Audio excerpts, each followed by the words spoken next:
Hola, buenos días a todos. Bienvenidos al Teatro Ripio. Esta es una alianza que tenemos Ripio y Holland & Knight para presentar el primer foro de Blockchain Law en Colombia. Tenemos una agenda maravillosa de speakers y de invitados en diferentes paneles. El primer panel vamos a estar con presidentes de gremios y algunos representantes de la industria cripto, hablando de la cripto y la transformación digital. Un segundo, ¿no se escucha bien? Ya le decimos al técnico Nico, ¿nos ayudas con un poquito más de sonido de micrófono? En segundo lugar, el siguiente panel, vamos a tener presencia del representante Julián López de la Cámara de Representantes, que fue uno de los ponentes del proyecto de ley cripto, y se conectará también virtualmente el senador Gustavo Moreno, que es quien actualmente lidera toda la ponencia en el proyecto de ley cripto, que ya el martes pasa a tercer debate. Solo le faltaría la plenaria del Senado y esto será hasta antes del 14-15 de junio, que cierra la legislatura. El siguiente panel, el siguiente aspecto, tendremos dos espacios de conferencia.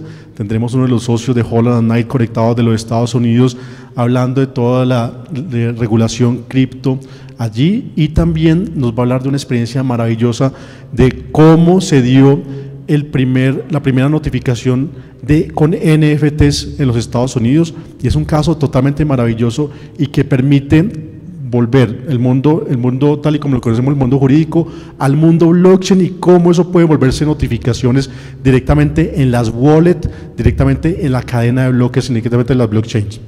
Y también seguiremos con una conferencia para dar un paneo, generar un panorama de cómo está la regulación cripto desde Estados Unidos, México, Colombia, Chile, Argentina, Uruguay, Brasil y Europa. Esperamos que durante esa conferencia haya posibilidad de abordar todos los temas, pero por lo menos que queden las ideas básicas. Y continuaremos con los últimos dos paneles, un panel sobre Web3, tokenización, metaverso, toda la regulación específica que implica esos nuevos espacios, y finalizaremos con un panel muy valioso sobre los temas tributarios y financieros asociados a todo el funcionamiento de las cripto y de blockchain. Bueno, bienvenidos. Estamos esperando dos speakers que vienen a acompañarnos en el primer panel, y en contados minutos iniciaremos. Muchas gracias a todos.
Bueno, invitamos a los panelistas para que iniciemos la sesión.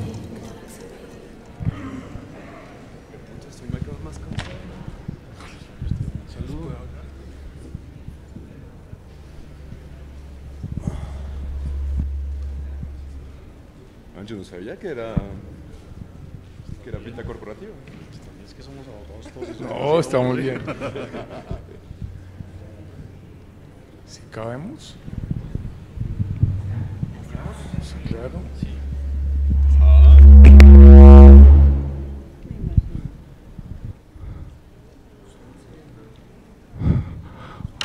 Bueno, muy buenos días a todos. Mi nombre es Enrique Gómez, yo trabajo para la firma de abogados Holland & Knight, por eso estoy de chaqueta, no como nuestro colega de Ripio y nuestros copatrocinadores y quienes son nuestros anfitriones en este teatro tan bello. En mi juventud yo tuve mucha oportunidad de venir aquí a ver grandes películas, grandes presentaciones, fue uno de los primeros teatros que hubo en Bogotá de cinematografía, y Ripio tuvo la gran generosidad de reconstruirlo, y la verdad que es un espacio muy especial. Hoy en este foro van a escuchar a ustedes personas de los gremios, actores principales del blockchain, abogados y conocedores del tema que se trata acá. Esperamos que sea interesante. Hay personas acá en la audiencia también y van a participar vía video del Congreso, y también creemos que en la audiencia están presentes personas de la Superintendencia Financiera, del Banco de la República y de otras entidades que son actoras principales en este mercado. Solamente para darles la bienvenida y agradecerles mucho su presencia y su tiempo acá. Muchas gracias. Bueno, nuevamente muchísimas gracias a todos por asistir, a nuestros panelistas. Tenemos un primer panel de lujo para empezar a ambientar esta discusión. Luc Jean-Jacques, Country Manager de Ripio. Tenemos a Alejandro Beltrán, Country Manager de Buda. José Daniel López, Presidente de Alianzain. Y María Fernanda Quiñones, Presidente de la Cámara Colombiana de Comercio Electrónico. Entonces, pues vamos a tener una discusión, haremos algunas preguntas, pero siéntanse todos invitados a comentar sobre los temas y obviamente la perspectiva de su respectiva empresa, de su respectivo gremio. Y empiezo, Luc, con la pregunta de ¿cómo creen que se pueden promover en el país más iniciativas de emprendimiento y de transformación digital basadas en blockchain? Bueno, buenos días. Un gusto tener a Alejo acá. Eso demuestra que Buda es también súper bienvenido en la casa de Ripio. Quiero agradecer mucho a mi firma de abogados Holland & Knight, a los invitados. Quiero felicitar mucho a Juan Pablo Salazar porque él es una persona muy determinada y es súper agradable trabajar con él y es el que maneja legal en Ripio, entonces lo felicito por el evento, porque yo literal llegué a las 8:08, entonces la verdad no hice mucha cosa. pero le agradezco muchísimo y es más que un empleado en Ripio y lo agradezco muchísimo por el evento y de nuevo a la firma de abogado y si por ese agradecimiento me pueden hacer un descuento para el próximo año, les agradezco. Mira, la blockchain yo creo que, no sé qué piensa Alejo, qué pueden pensar de Binance, pero yo creo que nosotros estamos haciendo criptomoneda hoy porque somos gente oportunista, porque somos gente que vemos los negocios con una visión quizás un poco más adelantada que la parte tradicional, pero creo que somos todos extremadamente convencidos del aporte de la blockchain como tecnología, tanto al nivel de su velocidad, también al nivel de su seguridad. Pero para contestar de forma súper directa y no ser muy extenso, yo creo que la blockchain es una de las formas más proactiva, libre y veloz para Colombia de responder a la desigualdad social. Yo creo que es la forma de darle oportunidad a muchas empresas y también a todos los colombianos que quieren desarrollar, pero también al nivel de las herramientas que van a utilizar mañana. No sé, tú dijiste que está la gente de la superintendencia, entonces pues yo sé que desde Banco de la República, superintendencia, superfinanciera, supersociedad, hay muchas dudas, preguntas y muchas iniciativas alrededor de la blockchain. Entonces para mí la respuesta es también emprender y les invito a utilizar la mejor tecnología que existe hoy en día en el mundo.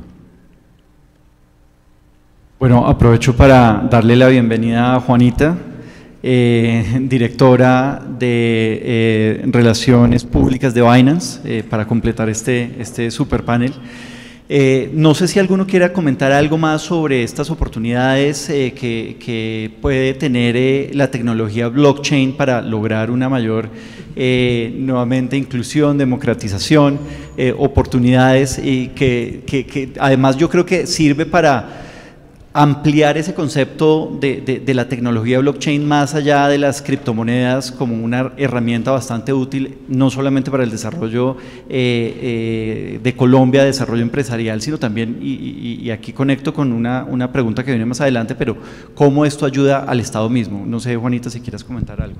Bueno, muchísimas gracias. Primero, perdón por llegar tarde. Mil gracias por la invitación a Ripio, a Holland & Knight. Estoy muy contenta de estar aquí hoy y con estos panelistas. Sí, yo creo que como venían diciendo, yo creo que el blockchain justamente es una tecnología que nos permite empoderar a las personas que nunca hemos visto. Entonces, primero unos daticos. En Colombia todavía no tenemos mucha apropiación de la tecnología blockchain. Nosotros estamos hablando en el país de, según la ANDI, 8% de apropiación en las empresas. Las empresas dicen usar o conocer en un 8% blockchain en sus actividades. Eso es bastante poco. Yo creo que nos hace falta también todo un impulso desde temas de talento, desde el gobierno, para hablar de la posibilidad de esta tecnología y que empezamos a tener más profesionales que trabajen en este tema. Pero yo creo que es que no nos hemos dado cuenta, y tenemos que promoverlo, las ventajas justamente que tiene blockchain en un país como Colombia, que es megadiverso. Nosotros somos un país en donde estamos hablando de temas de cambio climático, las oportunidades que tiene el país, y esta es una tecnología que permite empoderar justamente a las personas que están en esos lugares. Entonces, hoy hablamos, por ejemplo, de conservar las selvas colombianas, conservar los manglares, y antes pues uno le decía a las personas que estaba ahí, conserve la selva, y decía, bueno, pero yo la conservo, pero ¿de qué vivo? Para mí de pronto es mejor si yo tengo la posibilidad de explotar minería acá en este lugar, si yo tengo la posibilidad de tener cultivos agrícolas, si yo tengo la posibilidad de tener ganado, y no me queda tan fácil conservar. Hoy en día uno podría pensar que gracias a la tecnología blockchain uno puede tokenizar los activos de la selva, el árbol, el manglar en particular, y eso puede entrar en este mundo del mercado, de los mercados verdes, de los bonos de carbono, y estamos empoderando a la persona que está ahí. Esa persona está ahora dejando de ser pobre por estar en la selva para justamente estar es ser dueño de esa riqueza y que gracias a la tecnología blockchain, a la posibilidad de tokenizar, le llegue directamente esa riqueza a esas personas. Eso trae una cantidad de emprendimientos y yo daría un ejemplo en particular y para no tomarme la palabra. En Medellín hay una empresa que se llama Unergy que está tokenizando activos de energía limpia. Básicamente ponen paneles solares, tienen un token que se llama el UWAT y la gente puede invertir en ese token y está logrando cualquier persona fomentar que se pueda financiar, poner paneles solares en distintos sitios, pero también gracias al token tiene acceso a su rentabilidad más o menos del 10 al 12% anual, de una manera más directa. Entonces estos no son anécdotas, son cosas que ya están pasando y hay veces por quedarnos solamente en el pedacito del criptoactivo no vemos toda la posibilidad que tiene la tecnología blockchain y que en un país emprendedor, en un país que somos unos duros desarrollando software, porque pensamos que blockchain es otra cosa, no, el blockchain es básicamente aprender a desarrollar en Solidity, eso es un lenguaje de programación. Nosotros realmente podemos dar un siguiente paso en este tema.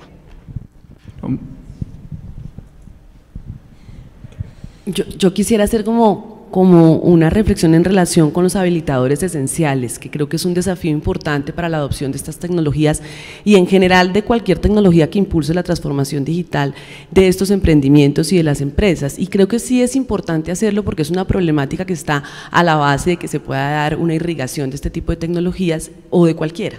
Y es la situación de conectividad que tiene el país, que tienen las pequeñas y medianas empresas y que, por ejemplo, tienen la ruralidad en esos ejemplos que tú mencionas, que son un habilitador esencial y que hay que resolver, y ahora que tú señalabas de cómo esto puede impulsar incluso la competitividad del Estado, pues esta es la primera discusión que tenemos que dar. Entonces tenemos que el DANE nos dice que el 40% de las MIPYMES no tienen una conectividad y que no tienen tampoco una apropiación de habilidades digitales. Entonces ahí ya tenemos una brecha importantísima en poder llegar a generar primero la curiosidad, segundo, entender que para desarrollar esa curiosidad tiene que haber un habilitador esencial que no tenemos, ¿sí? Y en ese sentido la toma, digamos, de acciones público-privadas es fundamental, porque la posibilidad realmente de llegar a la decisión de tomar este tipo de tecnologías, de hacer la adopción y los costos que eso comporta, pues tiene una premisa fundamental que es poder tener un acceso a Internet y a esa apropiación de habilidades digitales pues mucho más dinámico y mucho más profundo que el que tenemos hoy en día. Y ni qué decir de la ruralidad, el 70% digamos, de los centros poblados y de la ruralidad están desconectados. O sea, tenemos una brecha altísima. Se invierte en las ciudades, por supuesto, y seguramente que en emprendimientos y en este tipo, digamos, de nuevas adopciones, pues empezaremos por los centros urbanos. Pero lo que tú mencionabas es súper relevante de cara a lograr la competitividad del país y a que se dé realmente ese impulso, porque este es un país que tiene esas dinámicas productivas. Entonces, ahí yo creo que hay una primera discusión que tenemos que dar para lograr realmente el aprovechamiento de los beneficios en términos de costos de transacción, de conectividad y de demás que trae la adopción de la tecnología blockchain.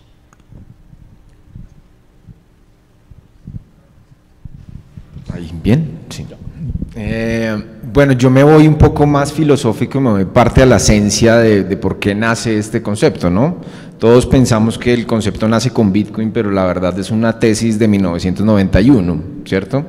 Y es una tesis de 1991 que complementa la tesis de Bitcoin alrededor de varios elementos. Y cuando uno va a varios libros y la literatura de lo que habla blockchain, hay varios componentes, ¿cierto?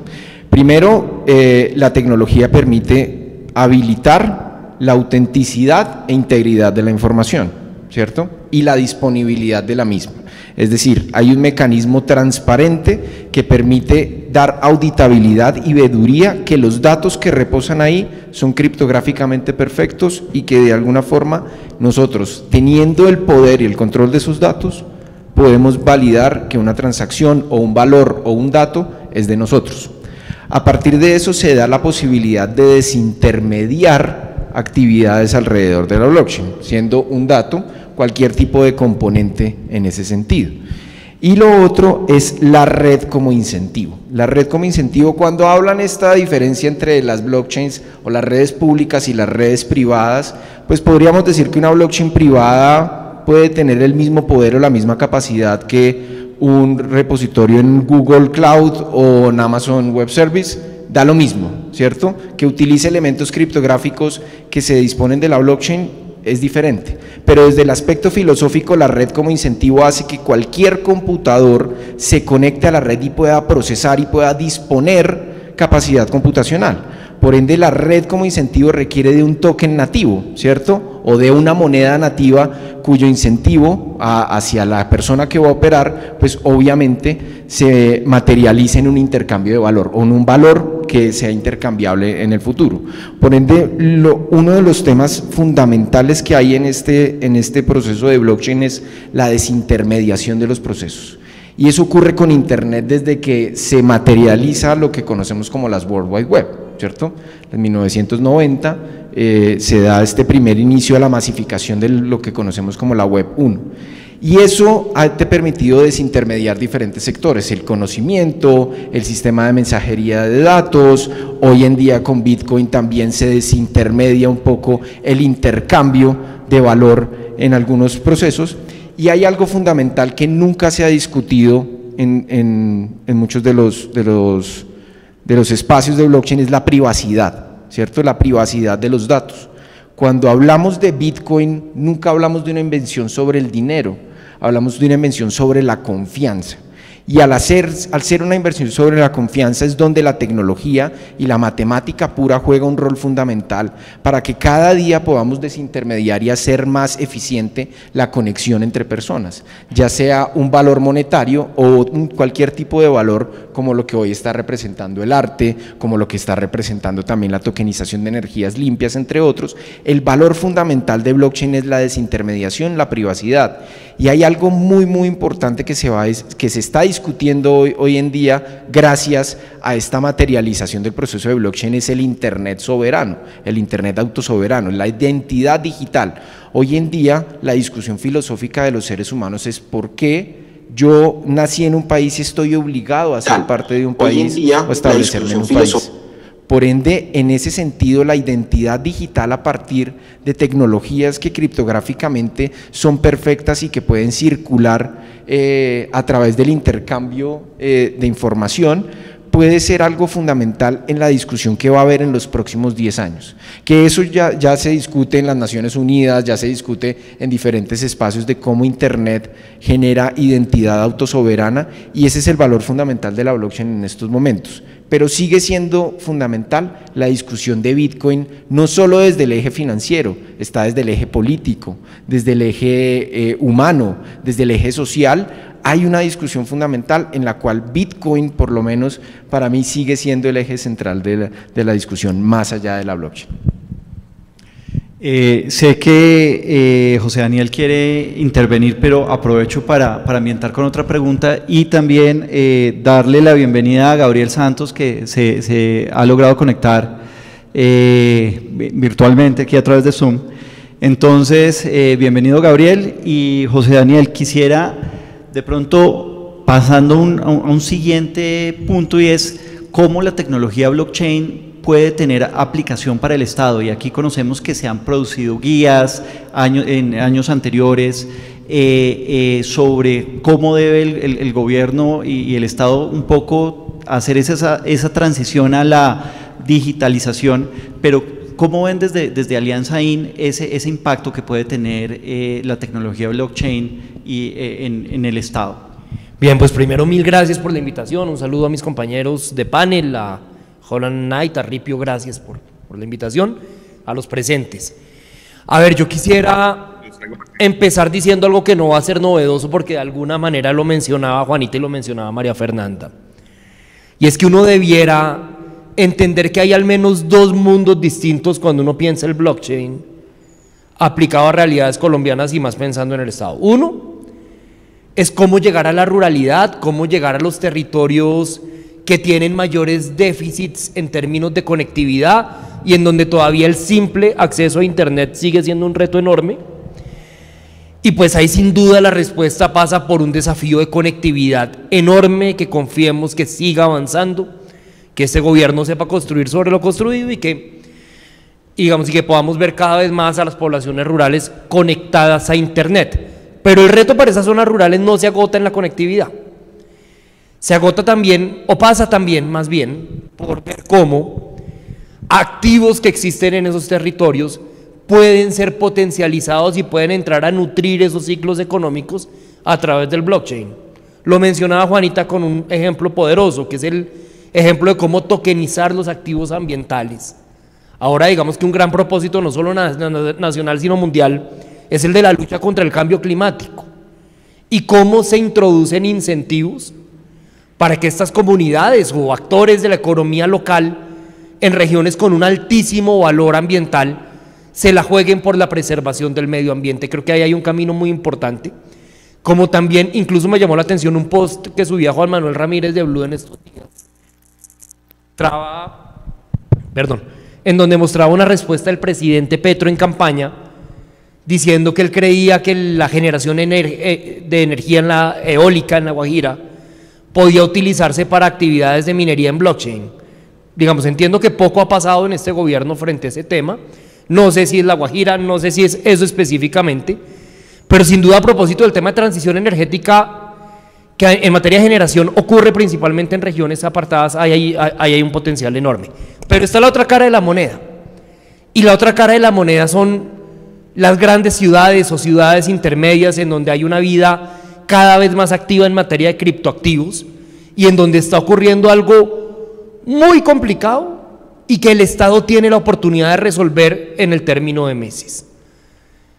Y es que una tecnología que ha sido poco apropiada y frente a la cual la mayoría de los ciudadanos no sabe a ciencia cierta qué es blockchain, no sabe diferenciar entre criptoactivos o estafas con criptoactivos, sí existe una oportunidad inmediata de regulación para trazar una línea que diferencie la actividad criminal que se está haciendo en el país a nombre de los criptoactivos, pero sin que sea criptoactivos, ni mucho menos blockchain, estafas, captación ilegal, pirámides, lavado de activos, versus la posibilidad de identificar claramente el intercambio de criptoactivos que se hace de manera legal y de manera institucional. Y hay un proyecto de ley en el Congreso sobre eso, y está aprobado ya en la mitad de su término, y tiene hasta el 20 de junio para volverse ley, y tiene ambiente en el Congreso, pero vemos con preocupación que el gobierno no lo está impulsando, como el mismo presidente lo había de alguna manera anunciado en su campaña. Entonces, si pensamos en acciones concretas, regular la realidad tecnológica que llegó para quedarse, superar ese desfase que siempre existe entre la realidad de la economía digital y la realidad de las normas que sigue anclada en el siglo XX, eso hoy acá, ahora tiene una oportunidad enorme en cabeza del Estado, del Gobierno Nacional, del Congreso de la República, de entre muchas brechas que están pendientes, resolver una crucial que tiene lógica, por un lado, de lucha contra la criminalidad y por otro lado, de impulso a la economía digital. Yo creo que esa respuesta además nos sirve mucho para ver dónde está, cómo está ubicado Colombia, y quisiera arrancar con Alejandro en esta pregunta, pero ¿cómo está posicionado Colombia en materia de darle facilidades a la industria blockchain y comparativamente con otros países, con otros vecinos en la región? ¿Cómo lo ven ustedes? Bueno, en materia de uso de criptomonedas, pues Colombia se posiciona en el puesto 15, de acuerdo con los informes de una de las plataformas más importantes de trazabilidad cripto, que se llama Chainalysis, y en el puesto 10 en 2022 según las Naciones Unidas, en varios índices que se han desarrollado en ese aspecto.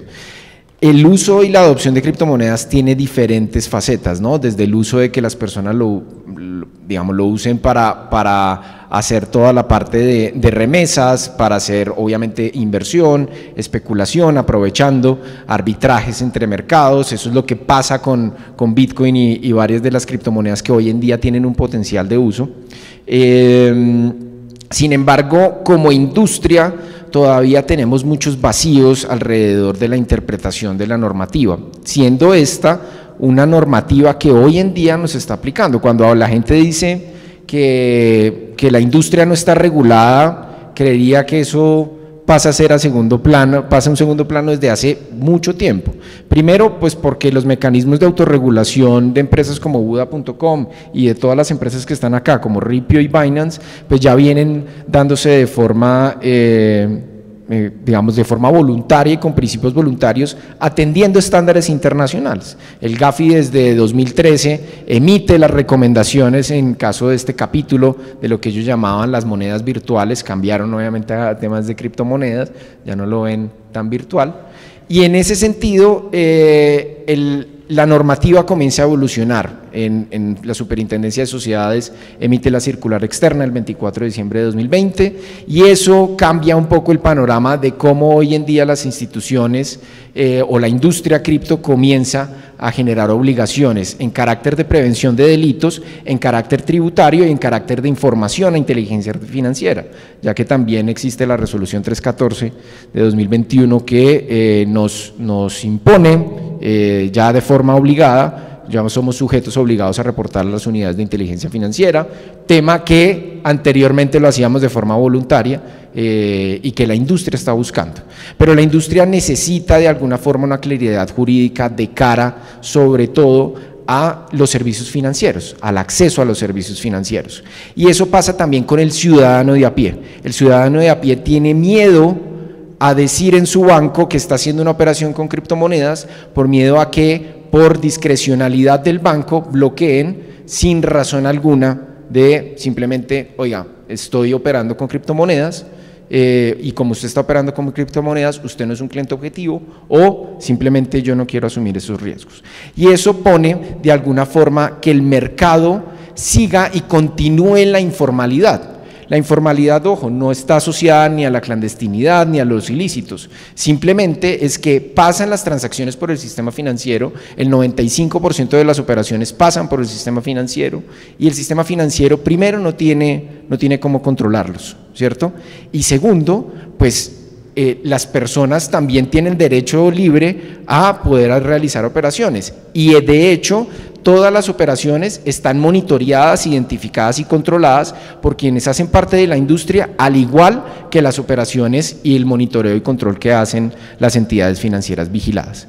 Entonces, hay unos retos muy importantes en cómo darle claridad jurídica y por ende uno de los espíritus de la ley que no solo está en la parte de la claridad jurídica en la industria, sino de proteger al consumidor y dar esa línea, establecer esta línea entre lo que puede ser legal y lo que puede ser ilegal, va a ser muy importante en ese sentido. Por ende, creo que la industria hoy en día en Colombia es una industria grande, es una industria grandísima y creo que se caracteriza un poco como por todo lo que hemos vivido en nuestra economía, una economía informal y una economía que alrededor de lo informal también tiene riesgos asociados.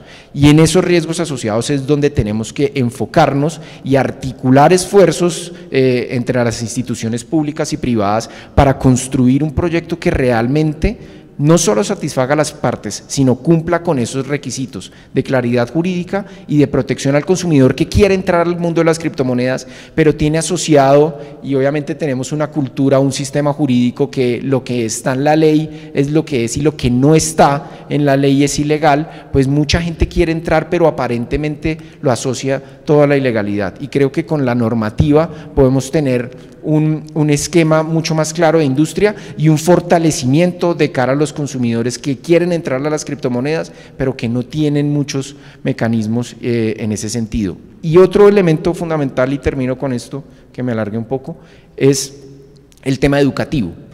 Cuando nosotros entramos al mundo de las criptomonedas, ¿cierto?, entramos como con un esquema o lo reducimos solo a la inversión, ¿cierto? No, la inversión, Bitcoin se ha valorizado X, ¿cierto? La tecnología es fundamental caracterizarla y hacer incidencia sobre eso es muy importante, pero la iniciativa del privado se queda corta si la iniciativa pública solo habla de los riesgos asociados y por ende es muy importante que las entidades públicas se apropien del eje educativo y pedagógico alrededor del tema de las criptomonedas, explicar qué es Bitcoin, cuál ha sido su evolución, por qué un token es importante, por qué un dato intercambia valor, cuáles son los componentes de una blockchain, ¿cierto? ¿Qué es la criptografía? ¿Sí? ¿Qué es la llave pública? ¿Qué es la criptografía simétrica? Todos esos componentes, llegados obviamente a aterrizarlos al ciudadano común, no solo es una responsabilidad privada, que ya la tenemos y que obviamente seguimos sintiendo la responsabilidad porque esto no acaba, sino también debería ser una responsabilidad de cara al público para poder articular esfuerzos y que la gente se eduque. También nos falta educación financiera, también tenemos que aunar esfuerzos en ese sentido. Y educación y alfabetización digital es fundamental en una economía que está creciendo alrededor de la conectividad y alrededor de lo digital. Luke, Juanita, no sé si tienen algo para complementar desde su punto de vista. Mira, agradecer a Alejo por su explicación. Yo fui en un colegio y hay un niño de 8 años que me pregunta qué es la cripto. Y pues me pareció una pregunta interesante de que un niño de 8 años ya se esté preguntando qué es la cripto. Entonces, yo no sabía bien cómo contestar con unas palabras simples. Y al final para mí es la libertad, ¿no? Yo creo que Alejo estaba hablando de 1991 filosóficamente, donde nace la blockchain, pero podríamos hablar horas y yo sé que nos encanta ese tema.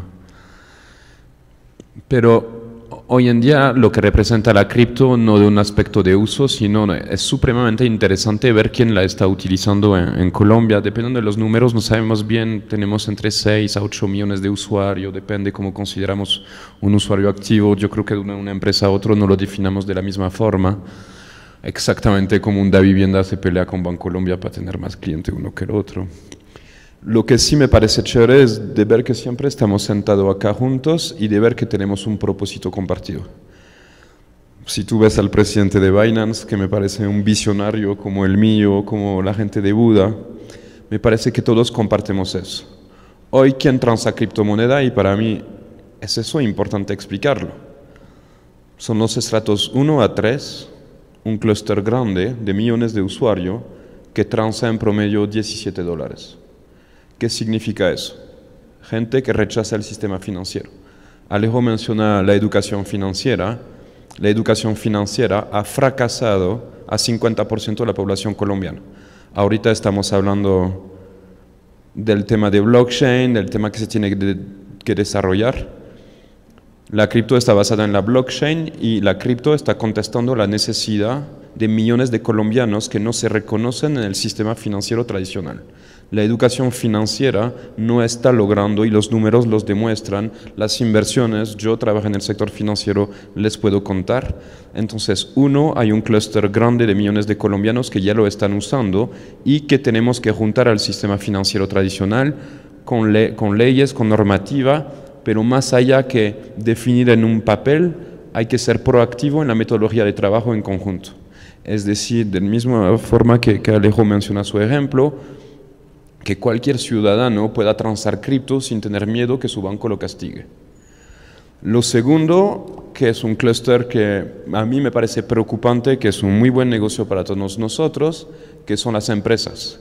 Las empresas que están haciendo millones de dólares de remesas por los costos demasiado altos que tenemos en el sistema financiero tradicional, que nosotros lo vivimos como todos empresarios, pues vemos que la cripto tiene una respuesta justa a lo que necesita hoy un emprendedor. Además, cuando la moneda local fiat tiene una volatilidad tan grande, ¿no? Ayer fue un día feliz para nosotros, pero llevamos 1 año y medio, casi 2 años, viviendo un infierno al nivel de la volatilidad del peso colombiano. Y después de eso existe un tercer clúster para mí que pues somos los nerds, creo que acá hay un par, yo creo que Alejo debe estar en ese clúster también, yo también. Somos los fans, somos más que visionarios, somos gente que adoptamos la cripto y vemos la cripto no solo como una inversión especulativa, sino que creo que por todas las experiencias que hemos tenido al nivel laboral, al nivel personal, nos reconocemos en la oferta de valor que nos está dando la cripto. A mí que me da la cripto, y qué pena citar a Alejo todo el tiempo, pero me parece que es bastante inteligente lo que dice. Entonces, yo soy francés, tenemos una empresa argentina, estamos ubicados en Delaware, en Florida, en Caribe, en Caimanes, en Colombia, y estamos operando en Colombia. Eso es la realidad del mundo moderno. La única forma de responder a eso hoy en día es tecnológicamente la blockchain y operativamente la cripto. Entonces, hoy en día la regulación existe porque somos autorregulados con unas expectativas de muy alto nivel, y el uso existe porque el banco más viejo de Colombia cumplió 150 años hace 2 años y medio, tiene 3.7 millones de clientes, y el mercado cripto de Colombia es 2 veces más grande que el primer banco de la historia de Colombia en apenas 12 años. ¿Qué significa eso? Que la velocidad de adaptación no tiene paso atrás. Entonces invito a toda la gente a no ser crítico hacia la cripto, sino de tener como un entendimiento de cómo trato de acompañar mi día a día con esa evolución tecnológica clave y que no va a tener nunca vuelta atrás.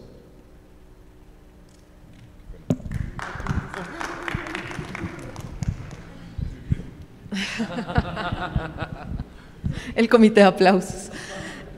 No, yo quería solamente mencionar un poco sobre el tema de las posibilidades para el Estado. Enfoquémonos en el Plan Nacional de Desarrollo. Habla específicamente de blockchain solamente en las bases del plan y para temas de cambio climático, como ya mencionamos. Ya en el texto del Plan de Desarrollo como tal no se menciona nunca, se habla de tecnologías emergentes y de democratizar las tecnologías de la información y las comunicaciones. Se queda un poco corto, creo yo, podría haber ido un poco más adelante, había toda una discusión en el Departamento Nacional de Planeación si poner el nombre de alguna tecnología en particular iba en contra del principio de neutralidad tecnológica, pero entonces así ni siquiera podríamos poner Internet. Hubo toda una discusión alrededor del tema, pero más allá de eso yo celebro que ayer hubo una citación al ministro Lizcano, al ministro de las TIC, y empezó a mencionar que si bien obviamente el tema de la conectividad es el habilitador más importante que tenemos, y estaban muy enfocados todos los esfuerzos hacia allá, hay ahora una visión de para qué sirve Internet, que se había abandonado un poco en los últimos años desde la perspectiva de política pública, digamos. Y me parece y lo celebro que ahora entonces empecemos a hablar de para qué tipo de proyectos podemos hacer con ese Internet, qué tipo de tecnologías podemos correr, cómo podemos trabajar de la mano con inteligencia artificial que está de moda, porque ahora todo el mundo habla de eso y entonces se le olvidó blockchain, pero no, eso no tiene nada que ver lo uno con lo otro y se puede trabajar de manera conjunta además. Y creo que hay muchas posibilidades que se pueden hacer. Estamos hablando, por ejemplo, de subsidios.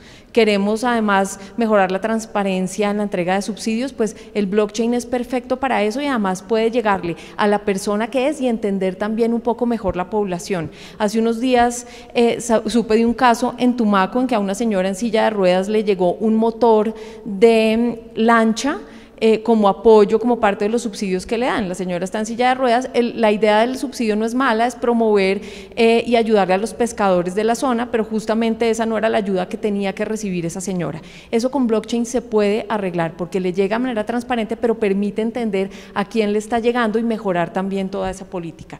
Y finalmente hay toda una posibilidad también de participación ciudadana. Nuevamente el blockchain empodera. Las ciudades perfectamente pueden tener un token que permita que si las personas participan en la creación de política pública o por ejemplo pagan sus impuestos de manera cumplida, la ciudad pueda generarles un token que sea como un cupón, por ejemplo, para que puedan disfrutar de todas las propuestas culturales que pueda tener la ciudad, o de ir, por ejemplo, si fuera Bogotá, a un jardín botánico y ese tipo de cosas. Bogotá está trabajando en ese tipo de iniciativas. Entonces hay que ver un poquito más allá. Y el otro día me llamó la atención también un discurso del presidente Petro que invitaba a los servidores públicos a ser audaces, a buscar también que no le diga exactamente el plan de desarrollo que tiene que usar blockchain de tal y de tal manera.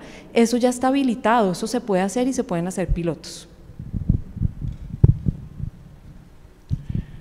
Sí, Gabriel, mil gracias nuevamente por participar acá y creo que esta pregunta va más para usted y es, desde Colombia FinTech, ¿qué retos y qué oportunidades ven para el desarrollo de la industria, blockchain en particular? ¿Cómo ven la situación actual de Colombia? ¿Consideran que este es un momento coyuntural? ¿Hacia dónde puede avanzar y por qué es importante ese avance?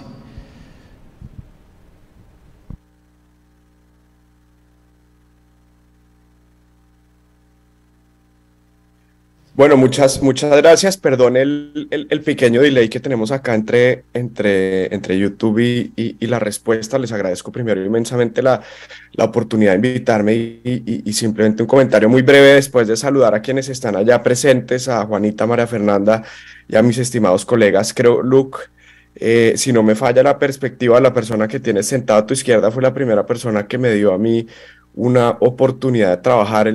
Si en Ripio vieron en Holland and Knight sus mejores asesores legales, creo que acertaron de manera tremenda. Yo entré a Holland and Knight cuando éramos 4 personas en Colombia, 3 personas, Enrique, el de los tintos. Entonces fue la primera persona que me dio la oportunidad de trasnochar trabajando, traduciendo manuales. Aló, perdón. Y le aprendí... me está muteando acá la plataforma, discúlpenme. Aló, perdón. Y le aprendí... Ya.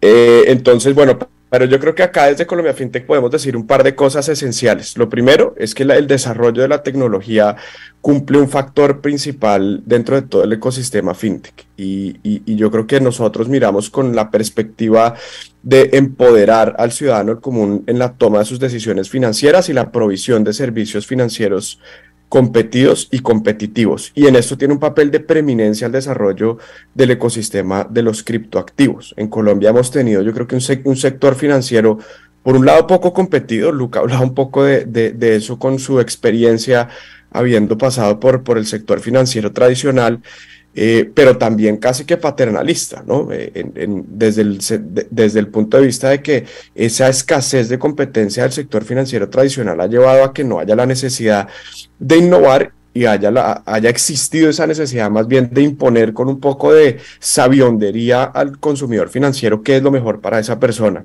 Y usualmente esos esquemas funcionan en la medida en la que no tienen que competir y en la medida en la que no hay necesidad, digamos, de ofrecer cosas nuevas. Colombia viene hace un par de años caminando, digamos, o hace un par de meses ese camino de unas tasas inflacionarias que no habíamos tenido que tener en nuestra generación, destrucción del valor de nuestra moneda, necesidad de ahorrar o de tener, digamos, un empoderamiento para ahorrar en distintas monedas, la necesidad digamos, los flujos migratorios nos presentan la necesidad de tener esquemas de movilizar el dinero de forma regional mucho más rápido, pero sobre todo mucho más económico. Entonces se juntan todos esos momentos y yo creo que los criptoactivos desde la tecnología ofrecen esa solución, ¿no? Primero, empoderar al ciudadano en común en la toma de sus decisiones, que para mí de todo lo que hemos venido hablando es lo más importante. Todo lo demás son, digamos, algunos beneficios accesorios absolutamente esenciales, pero en la medida en que está empoderando al consumidor financiero a ser el centro y el agente de la toma de sus decisiones por medio del uso de tecnologías, es lo más importante que puede estar ocurriendo. Permitirles a ellos, a un ciudadano del común, por ejemplo, el ejemplo que daba Juanita, poder permitirle a esa persona por primera vez en su vida proteger sus escasos recursos a través del ahorro en alguna moneda distinta a los pesos en el futuro va a ser brutal, o con los flujos que estamos teniendo, que esa persona pueda disponer de mayor cantidad de recursos, no utilizando un sistema legacy antiguo, anticuado y costosísimo para él, sino por el contrario, pudiendo disponer más de la plata, porque a través de las remesas vía criptoactivos pueden disponer más de la plata que una persona les está enviando desde otra parte del mundo. Pues es absolutamente esencial, y yo creo que todo eso se cristaliza a esa hora, en un momento donde hay una voluntad gubernamental de desconcentrar el sector financiero, donde hay una voluntad de hacer las cosas, digamos, de una forma distinta, escuchar actores distintos dentro del desarrollo de la economía y permitirle a esos actores diferentes que tengan una forma distinta de ver la vida. Y yo creo que si nosotros empezamos a capitalizar ese discurso con, como lo decían anteriormente, sacar un proyecto de ley ya muy avanzado en materia de exchanges de criptoactivo, pero más adelante empezar a presionar a que el gobierno empiece a utilizar para verificación de una cantidad de procesos, para licitaciones en línea a través de la blockchain, podríamos evitar una cantidad de sucesos en materia de corrupción que se han venido dando. Entonces yo creo que el momento es ahora. Nosotros hemos asumido desde Colombia FinTech este reto de liderar estas discusiones, porque creemos que Debemos ser agentes de transformación, de promoción, pero sobre todo muy vocales en el entendido de que por primera vez no tenemos que enfrentar esta discusión desde como ese discurso hegemónico, es que las cosas son así, tenemos que adaptar ese ecosistema de los criptoactivos a lo que se está haciendo desde la política tradicional o desde el sector financiero tradicional, sino por el contrario,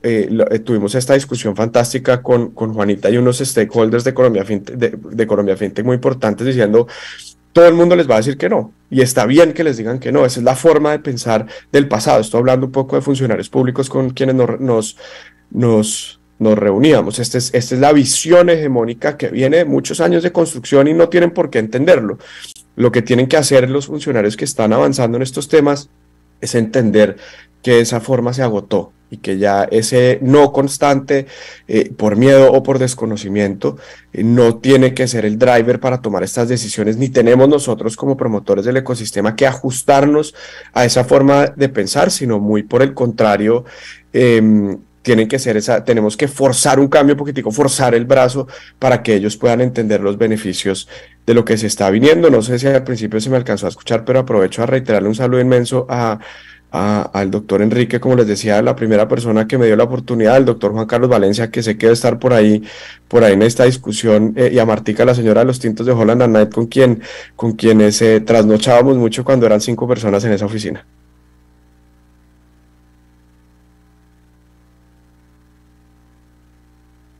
Bueno, pues muchísimas gracias, Gabriel, por las menciones. Saludos de Martica y de Enrique, Juan Carlos. Bueno, hay un tema importante y se ha venido tratando con algunos de los ejemplos que se han mencionado. Juanita ha mencionado casos de uso interesantes, pero quisiera, María Fernanda, preguntarte, más allá de los criptoactivos, ¿consideras que esta tecnología blockchain contribuye al desarrollo del comercio electrónico?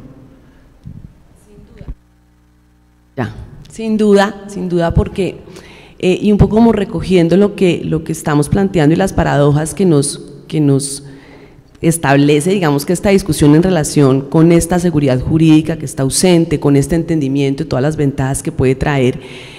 Lo particular del comercio electrónico es que este tipo de tecnologías le entregan 2 atributos que son esenciales para que pueda haber irrigación de comercio electrónico, que son la confianza y la disminución de la fricción en las transacciones.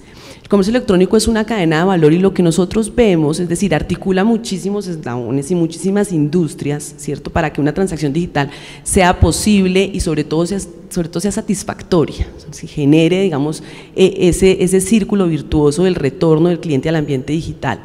Y esa articulación se daría de una manera mucho más eficiente y mucho más fluida si se diera la introducción de este tipo de tecnologías en los diferentes eslabones.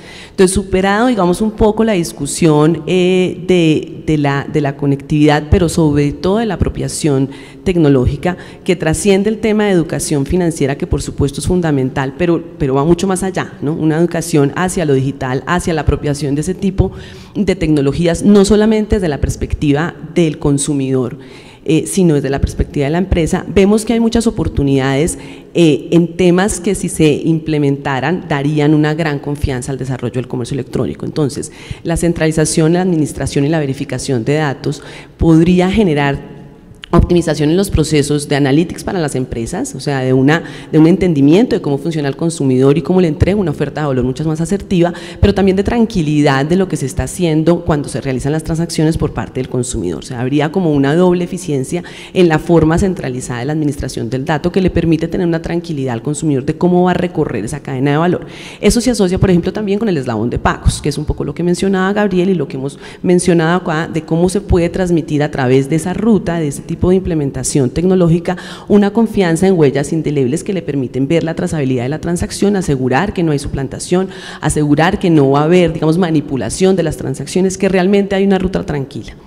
Pero hay un tema que me parece súper destacable que podría ser, digamos, o podría, digamos, que recibir un gran nivel de contribución por parte de las tecnologías blockchain, que es el tema de logística, que es bastante pobre, digamos, tiene bastantes oportunidades de mejora, por decirlo mejor, en el país, en varias medidas. Primero, ofrece el tema de confianza y de poca fricción porque le permite al consumidor ver cómo fue la trazabilidad de su producto en las cadenas de suministro y después cómo le va, digamos, a llegar ese producto, que efectivamente no vaya a ser un producto alterado, vaya a ser el producto que él espera. Eso es fundamental para el consumidor, pero para una tienda. O sea, es porque naturalmente que el proceso de logística pues no suele estar internalizado en el negocio del seller, ¿cierto? Es una cosa que es tercerizada, y poder controlar la forma en la que esos terceros actúan para realmente asegurar que la promesa de valor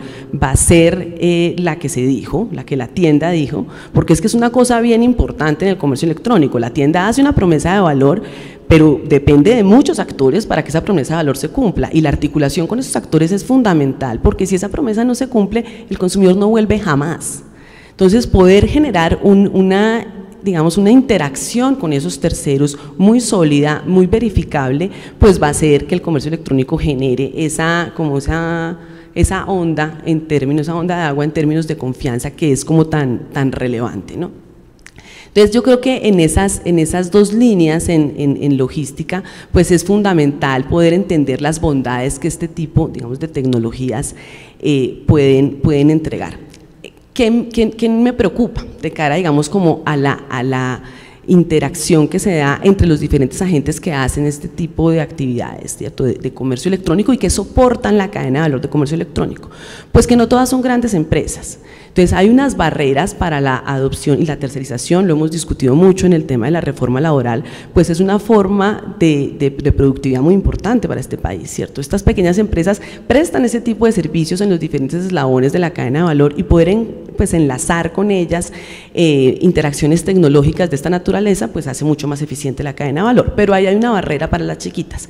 Primero, pues todo este tema de apropiación tecnológica, porque es que me parece importante rescatar que el tema de transformación digital, con todo este boom que hubo en la pandemia, que se crea a veces es tener un canal online, pues es muchísimo más que eso, es tener realmente un cambio de chip que supone unas inversiones tecnológicas en todos los procesos que tiene la compañía, más allá de tener la tienda online o no. Para que esa tienda online funcione, se requiere establecer una serie de procedimientos y de cambiar una serie de procedimientos al interior de la compañía, dentro de los que puede estar esto. Y para ahí hay unos costos, tú lo mencionabas, que no se ve, digamos, no se avisora el retorno que tienen cuando estás en la cotidianidad de una microempresa, ¿sí? No se entiende ese retorno. Entonces ahí yo creo que hay una barrera importante, porque la interacción que se vaya a dar con estos casos específicos de uso que están siendo, digamos, implementados por empresas pues que son pudientes, ¿cierto?, que tienen medios para implementar este tipo de tecnologías, pues tienen que hablar con esos pequeños proveedores que soportan la cadena de valor, y esa interacción, esa interlocución puede ser costosa para el microempresario, porque se supone la creación de APIs, supone, digamos, la creación de una serie de interlocución, ¿cierto? Entonces eso es de herramientas para lograr esa interlocución. Eso a mí me parece que puede ser una barrera, ¿cierto?, que hay que tener en cuenta, además de las que hemos hablado de habilitadores básicos. Entonces ahí yo creo que hay una serie de interacciones que hay que revisar cómo hacemos mucho más eficiente, pero un poco ya para cerrar y no extenderme tanto, sí creo que entender en los diferentes, más allá del pago, en los diferentes eslabones de la cadena de valor, cómo puede contribuir a la satisfacción del consumidor, que es el centro del desarrollo del e-commerce. Es la gran dificultad que tenemos, hacer que el consumidor vuelva otra vez y implemente esas dinámicas digitales en la cotidianidad de su consumo, que no es algo que esté pasando hoy en día. Digamos, la pandemia nos dio un buen impulso, pero todavía nos falta. O sea, la proporción de comercio electrónico o de consumo digital en el consumo agregado total, todavía no superamos el 5%. Entonces, sí hay, digamos, no estamos en el 1% del 2019, pero pues todavía hay un trecho importante por recorrer, y creo que lo que nos puede entregar este tipo de tecnologías es un consumidor tranquilo, que sabe que todo va a estar bien, y además que puede hacer una transacción rápida, porque ese es el otro desestimulante básico del comercio digital, y es: no puedo tener fricción. No puedo tener reprocesos en la venta porque abandono la transacción a cualquier reproceso que tenga. Entonces, yo creo que en esas dos líneas, sobre el entendimiento de estas variables que he mencionado, puede aportar muchísimo este tipo de tecnologías. Gracias. Mira, yo el otro día estaba en la embajada de un país asiático y estaba Rakuten. Rakuten es como un e-commerce bastante grande en Asia, para no especificar en Japón. Y ellos me explicaban alrededor de la oportunidad que tienen las empresas de logística en Colombia, de que Latinoamérica ve el e-commerce, el retail digital, como lo llaman ellos, porque no les gusta la palabra e-commerce, de que no lo ven como una oportunidad de negocio, sino lo ven como una eficiencia de las empresas tradicionales hasta un modelo de negocio más barato. El problema de tener una visión del negocio digital e-commerce como un negocio más eficiente y más barato, eso impacta la experiencia del usuario y un problema en toda la cadena de valor de métodos de pago, costos de transaccionabilidad, problema de entrega, reproceso, devolución de productos. Y entonces ellos estaban diciendo que el problema que tiene Latinoamérica es el posicionamiento del e-commerce como un beneficio por precio y no por un beneficio por experiencia o por calidad. En la filosofía japonesa del mundo digital retail dicen: lo bueno del e-commerce es que el producto te llega como tú lo necesitas, a tiempo y al precio que tú lo viste. Y acá es totalmente distinto. Acá te estamos vendiendo velocidad, y no solo hablo de Colombia, velocidad y precio. Ellos dicen es totalmente contraproductivo de posicionarse así, porque la experiencia demuestra de que cuando una empresa tradicional cierra una tienda, ahorra un montón de plata, pero no puede ahorrar 100% de esa plata. Tiene que reinvertir en la experiencia del usuario y al nivel de normativa, y yo sé que Gabriel duerme muy poco, aún menos que cuando trabajaba en Holland & Knight, pero para mí el trabajo de un gobierno es eso, es impulsar el sector privado a un cumplimiento de inversión, en ese caso para mí hacia la blockchain. Yo no creo, y sabemos todos, y yo no quiero nunca entrar en el debate político, y además no soy colombiano, no tengo por qué hacerlo, pero el país no tiene plata. Entonces el gobierno no va a pagar el desarrollo blockchain, es imposible. Lo que sí puede hacer un gobierno es que en Colombia 89% del e-commerce depende de 50 empresas. Pero hay 75.000 empresas digitales de un empleado, 2 empleados o no más, que necesitan la blockchain, que necesitan que, y yo lo puedo decir tú no, pero Servientrega haga un desarrollo sobre blockchain para la medición del producto cuando tú lo quieres mandar a Leticia, porque hoy vender un producto en e-commerce en Leticia es casi imposible porque no hay trazabilidad. Entonces para mí, el trabajo del gobierno, porfa, no malinterpreten, pero es una visión que yo estoy viendo en Asia. Los gobiernos obligan a las empresas grandes que generan muchos beneficios a impulsar esos desarrollos. Y yo creo que nuestras 3 empresas, de forma implícita e indirecta, somos esos impulsadores. Pero las empresas tradicionales, y en ese caso de Colombia, nos deben apoyar dedicando un presupuesto de tecnología a que funcionen esos desarrollos. Porque si lo esperamos, y es un poco el ejemplo que tú decías sobre el plan de desarrollo, no podemos esperar a hacer un plan y una mapa de cada uno tiene que hacer eso. No, eso no funciona. Es el empoderamiento de cada uno, pero yo tengo ese sueño de que muchas empresas, quizás Gilinski lo va a hacer con U3 mañana, pero que dediquen 10% del presupuesto por lo menos digital a hacer proyectos blockchain, como Davivienda lo hizo con Banco República en unas iniciativas.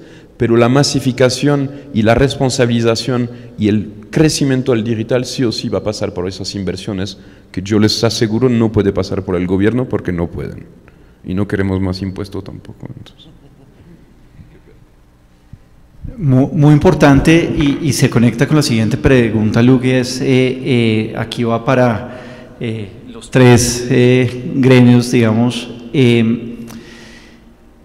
¿Qué otras barreras existen para la adopción de la tecnología blockchain por parte de las pequeñas empresas? Ya hemos hablado de los temas de conectividad, hemos hablado de las barreras en materia de inversión, pero ven otras barreras que estén presentes ahí. ¿Qué necesita hacia dónde necesita encaminarse el Estado colombiano para fomentar esa adopción de nuevas tecnologías y poder ayudar a que demos un salto y avancemos en la adopción de la digitalización y particularmente adopción de tecnologías blockchain.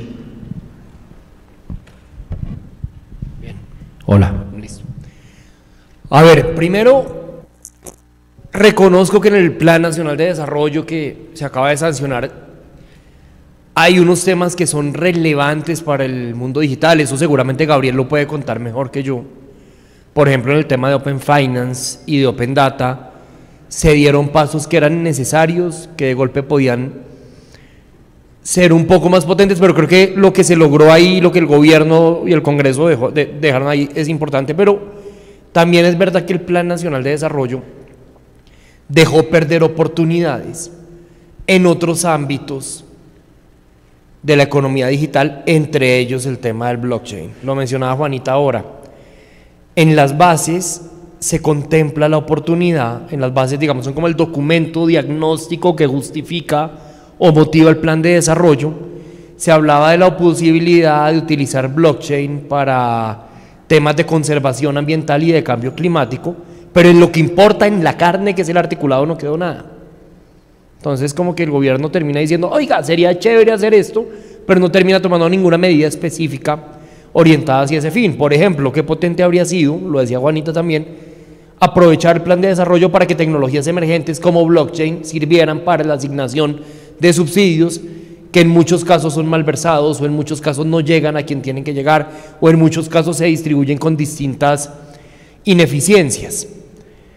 Eso en primera medida, y también creo que el Estado puede cumplir un papel mucho más activo en invitar o en alentar a empresas a hacer más inversión en este tipo de tecnologías. Dicho lo anterior, creo que existen unas barreras, uno en materia de apropiación y de conocimiento, la utilización del Internet para la actividad empresarial es absolutamente masificada.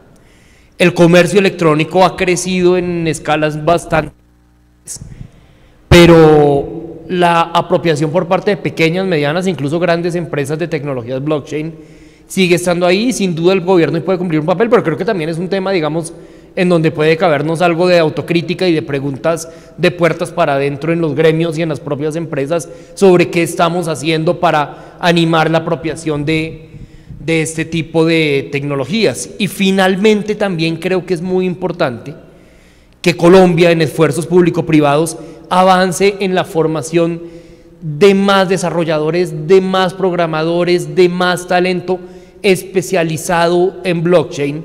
Eso tiene un potencial enorme, lo ha hecho India, por ejemplo, Alejandro. En ver Colombia cómo se posiciona un poco como una potencia en la prestación de servicios especializados desde el país hacia otros mercados en torno a la formación de talento digital especializado en ese tipo de temas.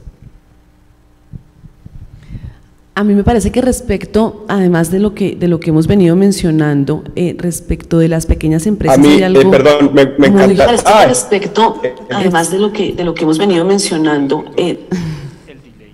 sí, es que estamos en delay. Sí, ya te doy la palabra, Gaby, dame 2 momenticos.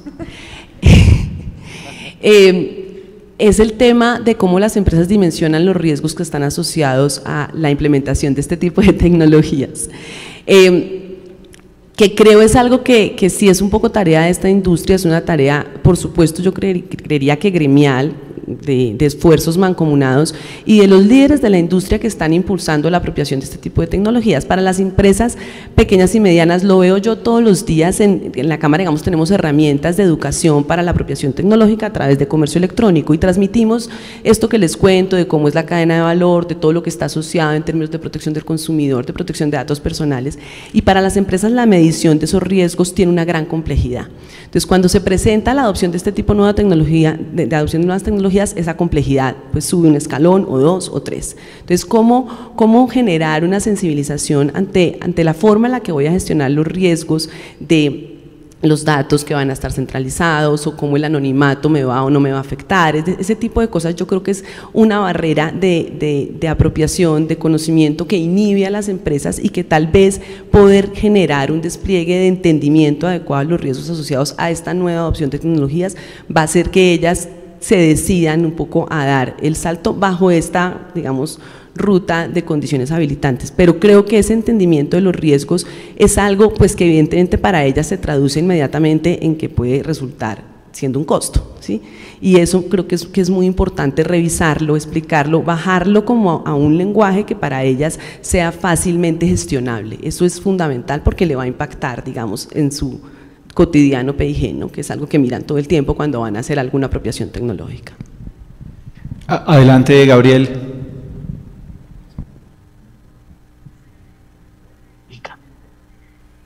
Adelante, Gabriel. Perfecto, muchas gracias. Entonces yo quisiera contarles esta imagen, digamos, de qué hacer y qué no hacer para que haya una masificación en las MIPYMES.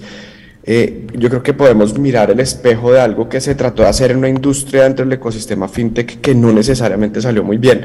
Y ahí hay unas lecciones aprendidas donde yo creo que el ecosistema fintech tiene que tomar mucha nota, y es con todo el tema del factor. Si ustedes ven el camino del factoring y lo ponemos, digamos, una radiografía superpuesto versus lo que ocurrió en Chile, donde obedece ya hoy en día más del, creo que el 12% fue la última cifra del PIB, en Colombia con unas normas más modernas y una voluntad, digamos, muy trazada a lo chileno, no superamos el 1%. Y esa, pues digamos, ofrecerle a las MIPYMES la posibilidad de endeudamiento no financiero suena fantástico, pero no ha pasado, digamos, todavía. Yo creo que hay una cantidad de cosas de aprender. Primero, en materia de autoexclusión del microempresario, no hay nada que rompa más la confianza del microempresario que no entender lo que está haciendo, y eso genera un factor de autoexclusión, de darse como por entendido que no necesita este uso. Y yo creo que acá la industria tiene que ser muy hábil, de un poquito descremar sus actividades. ¿Y qué quiero decir por eso? Que esto no puede, y los gremios tenemos una responsabilidad enorme, las empresas ahí sentadas tienen una responsabilidad enorme, y los usuarios tienen una responsabilidad aún más grande, y es: el mundo de criptoactivos no es el intercambio o tener una moneda para que gane valor, no es solo eso, perdón.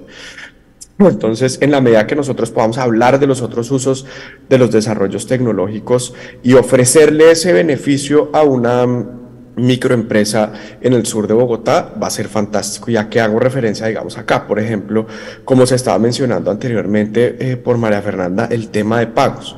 Si uno hoy en día le explica a una persona que tenga un datáfono, que sea la persona que cuando va a hacer una venta, digamos, por decirlo, en un comercio informal en San Andresito, y le dice: oiga, si me paga con efectivo, le doy el X% de descuento, y uno le empieza a explicar, digamos, a todo ese comercio entre la informalidad haciendo ese camino hacia la formalización, pues que eso obedece, que ese 10% obedece a tasas de intermediación, a retenciones en la fuente, a distintos tipos de barreras que ha puesto tanto las normas como algunos pedazos, digamos, del comercio, y que todo eso se puede romper con el ingreso de pagos a través de criptoactivos, y que hoy en día a través de mecanismos mucho más veloces, escalables y sin esos costos de intermediación, pues al comercio le va a resultar más plata en el bolsillo si hace un pago a través de criptoactivos que si lo hace a través de sistemas legacy que cobran MDRs en el caso de los grandes jugadores en las tarjetas u otros costos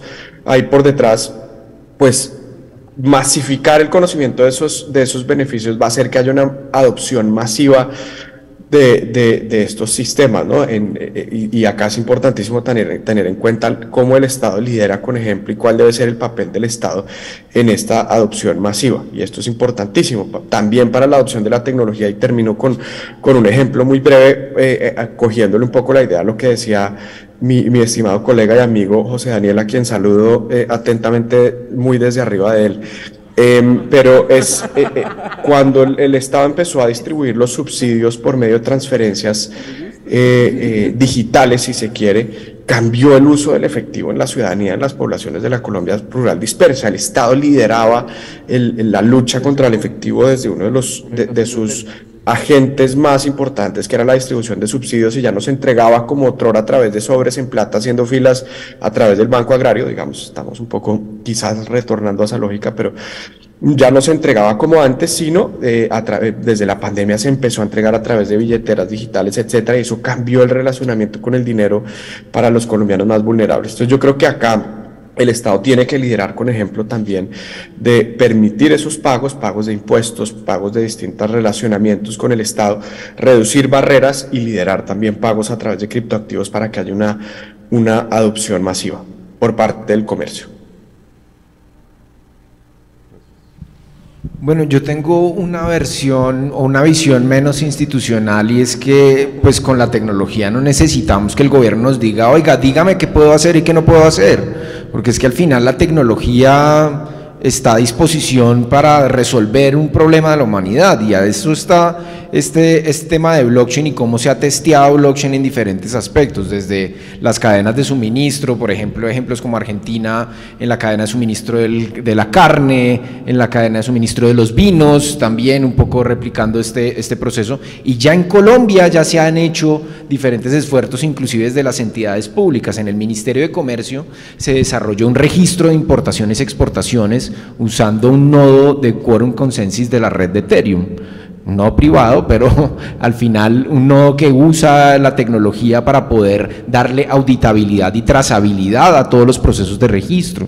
Entonces no tenemos que tener esa visión institucional un poco colonizadora española, lastimosamente no nos colonizaron anglosajones, que tienen una visión mucho más progre de testear la tecnología y asociar los riesgos y oportunidades, y ahí es donde nosotros tenemos que de alguna forma creer que no depender de que la visión integrada, un plan nacional de desarrollo, una visión de política pública nos permita testear. Ocurre lo mismo con el correo electrónico. Yo estoy ahí, no estoy en línea con lo que dice Gabriel, de que los empresarios tienen una visión de quieren saber cómo funciona. Y un poco les digo a ustedes saben qué es SMTP, uTorrent. Es el protocolo de datos por el cual pasa el correo electrónico, lo usan ustedes todos los días, y no han necesitado entender cómo funciona. Lo que sí saben es que pueden suplir una necesidad. Y para esa necesidad, más allá del reto público o del incentivo público, es eliminar esa asimetría socioeconómica y cultural que tenemos de la tecnología digital, porque hoy en día nosotros somos privilegiados de poder estar en este espacio, de poder estudiarlo, de poder investigarlo, pero hay muchas personas que lo apropian, pero no lo entienden. Y lo que tenemos que hacer es potencializar eso, tanto en el empresariado. Me impresionó unos datos que salieron como en 2018, 2017, que el 1.6% de las empresas estaban digitalizadas, y hasta ahora nos están obligando con la factura electrónica a digitalizarnos, ¿cierto? A la gran parte de las empresas, pero hay un gran reto de reducir esas asimetrías, y en el caso sobre todo de la tecnología financiera, también es eliminar esa visión adultocéntrica de la educación financiera, y que de las finanzas solo están al lado de los expertos, de quienes se formaron directamente. Por eso es muy importante que también la tecnología y la educación alrededor de la tecnología llegue muy amplio desde las poblaciones que no tienen privilegios de hablar de esto, pero sobre todo desde la educación básica, desde los niños, que también puedan tener una prospección, como estudian las ciencias naturales, las ciencias sociales, entre otros, pues también estudien las ciencias económicas desde una temprana edad. Creo que no necesitamos una visión del regulador, una visión del Estado para que nos diga qué tenemos que hacer y no qué tenemos que hacer, ¿cierto?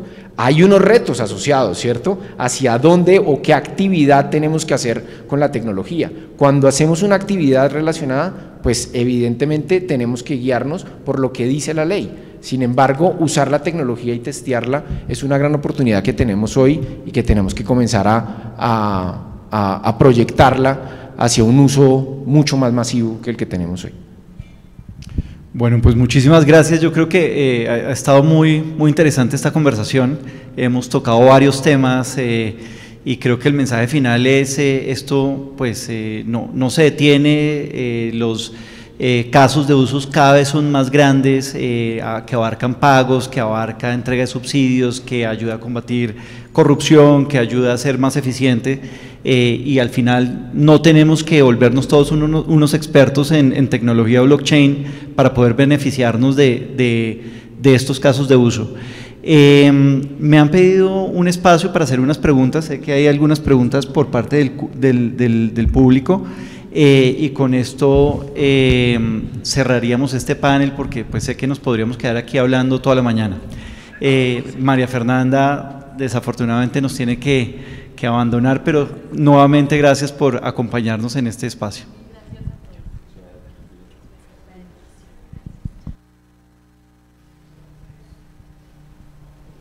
Entonces tenemos una pregunta.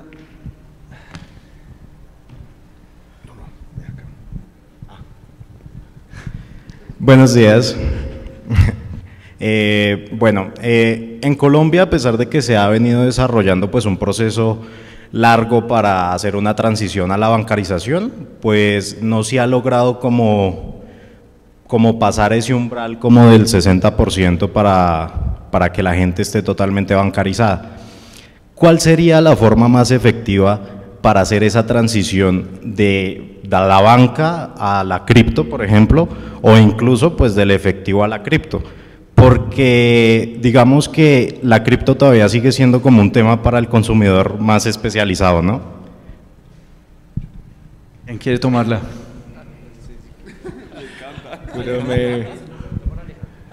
No, o sea, me tendrían que pagar por una respuesta acertada completamente, porque, o sea, no hemos logrado la digitalización del efectivo durante tantos años.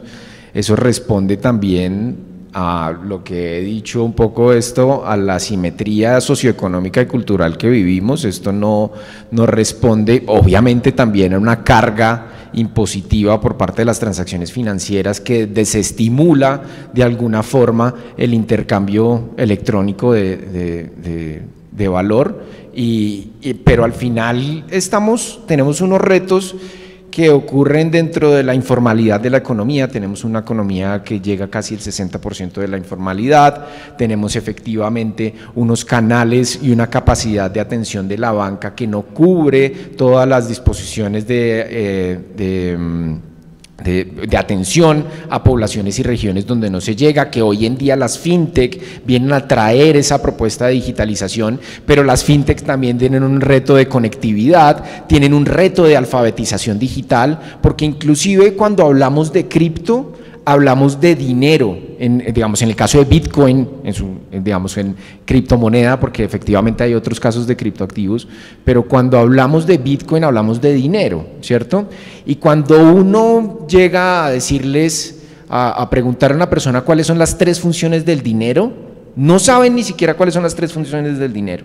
Y los efectos inflacionarios que los vivimos eternamente, hasta hoy en día, digamos, la educación financiera ha tratado de explicar, hay mucha información hoy en día que trata de explicar por qué se pierde el poder adquisitivo del dinero. Entonces partimos sobre una base que el reto de socializar cripto es mucho más grande, pero nosotros como industria tenemos un gran reto de educarlos, pero también que la gente no tenga que pensar tanto en este tema cripto y monedas o intercambios o monetizaciones en otro proceso. El reto del efectivo y el reto de la digitalización no solo responde a un reto de digitalización.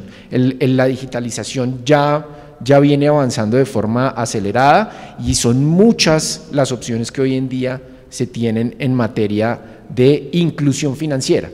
Pero hay dos temas que está inclusive las mismas Naciones Unidas, la Convención de Basilea y hay otras organizaciones que están hablando, y es el tema de educación y sobre todo el tema de salud financiera, ¿cierto?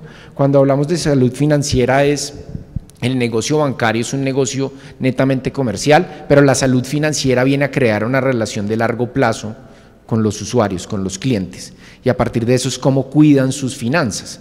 En una cultura como la latinoamericana, en donde la deuda se busca a partir de vehículos informales, ¿cierto?